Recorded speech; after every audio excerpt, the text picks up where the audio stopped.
everybody has 3 minutes. So here's what you're gonna do. On your way to the court, the very first thing you wanna do is warm up your body. So think huffing and puffing. So if you have a walk up to the court, I want you to walk purposely. If you're still jogging, go ahead and jog up to the court. Whatever you can do to elevate your heart rate. If you can't do it on the way to the court, one of the things that you could do when you get to the court, pick a place off along the side. You don't even have to be on the court. And what I recommend doing here are just starting to do a few lateral shuffles. This is going to help to elevate your heart rate. It'll elevate it fairly quickly. As your body starts to warm up, you can start to move faster. Not only is your heart rate going to get elevated, but you're working on a movement pattern you are going to use in a game. So elevate your heart rate. You only need to do that for about a minute or so. Then let's do just a couple stretches of some major muscle groups. So the very first thing I'm going to do is I'm going to put down my paddle. I'll show you my favorite forearm stretches. We have a lot of people who have issues with tennis elbow, pickleball elbow, or golfer's elbow. So what you want to do is think stop sign here. And then all I'm going to do here now is just bring my fingers back. Then what I'm going to do is make a fist. And now using that other hand, I'm going to very gently push that hand down. So I'm feeling a stretch on the forearm as well as the underarm. And I'm going to move side to side, just like that. Very gently. I'm not trying to push range of motion, meaning I'm not trying to like really pull back or push down hard, just very gently. Once I've done that, I'm going to go ahead and I'm going to go over to the other side.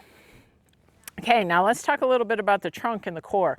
This is a super important area to warm up. So think about your sternum running right here, you know, right under your breastbone right here. Your sternum's here. And what I want you to do is get your feet about, a little bit wider than shoulder width apart. And I want you to start to turn your body. But what I want you to do is I want you to start thinking about it turning from the sternum. Now, if you happen to have a little vertigo, you want to be careful with where you position your head. So you'd want to make sure that you keep your head going fairly forward as you start to turn your body. Now, as you feel your back loosen up a little bit, look down at my feet. You'll notice that my feet, I'm coming up on to my toes. As I'm feeling nice and loose, my back is starting to loosen up. I allow the momentum of my arm swing to increase the stretch. And just take those, go another 30 seconds.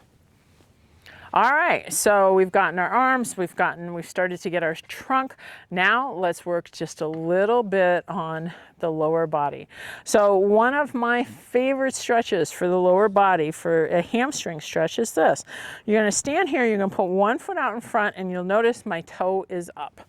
I'm going to come up here and I'm going to come up really high, and then I'm just going to come down to as far as I possibly can and go up and around. So I'm making this big, like a half a semicircle around. I'm going to change, I'm going to go to the side here so you can see it. My toes up, I'm standing up nice and tall. I come all the way down as far as I can. I don't want to drop my shoulders like this. I'm here.